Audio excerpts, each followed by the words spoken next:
I need to be super quiet, or I'm next. They might come get me. You don't know who might be listening. There's monsters about. They've already torn apart Steve. Shh. Did you hear that? Did you hear that? Oh my goodness.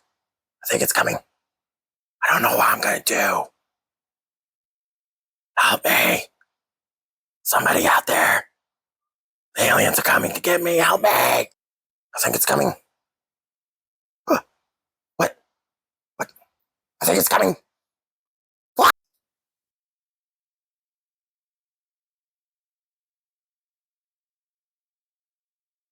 Oh, sorry about that.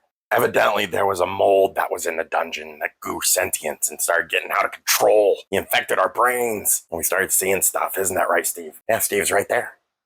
Can't you see him? Oh, maybe the medication hasn't worn off yet.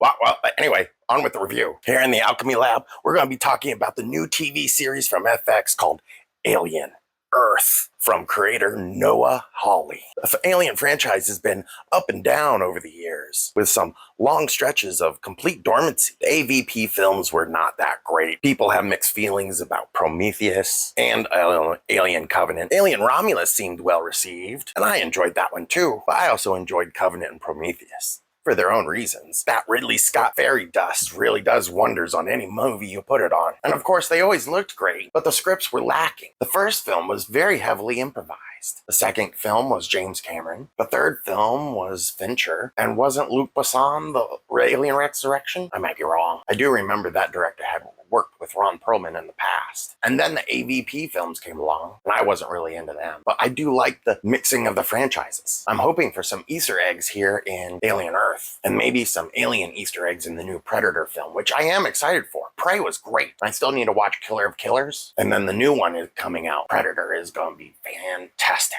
And I'm very happy to say that I really enjoyed these first two episodes of Alien Earth.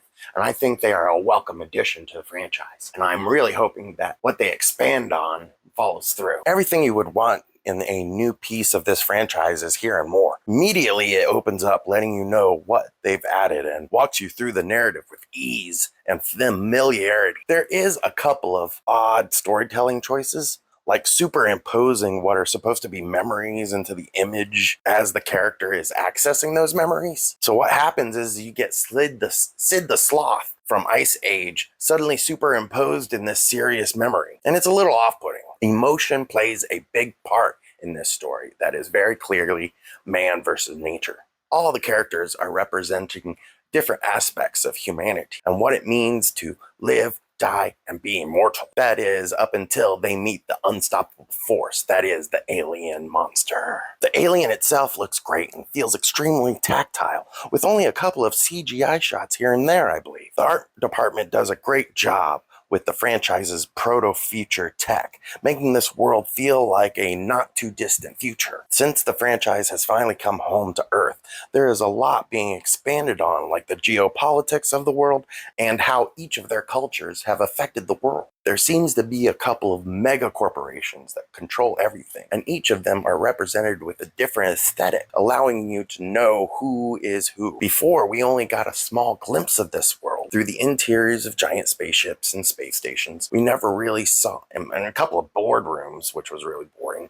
But here, we get a whole deep dive into what it is like to be on Earth right before the very first film in the franchise's timeline. The star of the show is the alien, make no mistake, but he does take a bit of a backseat in this first couple of episodes, allowing for the espionage tale, trillionaires playing with the concept of what it means to be human. All the while, the slow dread of the alien hangs over their heads. Initially, the audience is introduced to a familiar scenario. A crew on a long-range science mission bringing back specimens is slaughtered by those very creatures. Set before the events of the first film, the director uses classic imagery to orient the audience with this new series. Also, this new series has opened up the possibility of other aliens. The classic alien we know wasn't the only one on board, and I am very intrigued on how they will expand this part of the mythology. In this series, life takes on many forms, including different paths of humanity. Augmented humans and androids are on the menu with Alien Earth. There is a lot going on. Part of this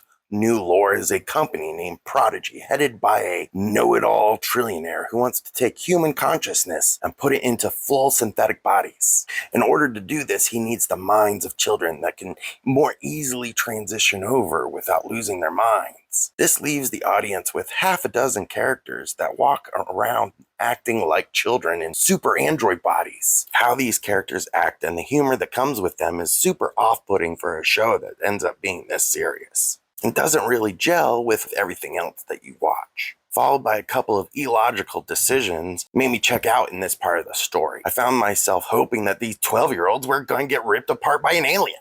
And that's not something you really want. Sure, they may be cannon fodder, but still, they're 12-year-old kids. It's very off-putting. Alien Earth does make a few interesting choices, like scenes superimposing on one another to invoke a memory, but you're kind of doing Sid the Sloth from Ice Age imposing on top of a serious memory, and it feels weird and sometimes unintentionally funny.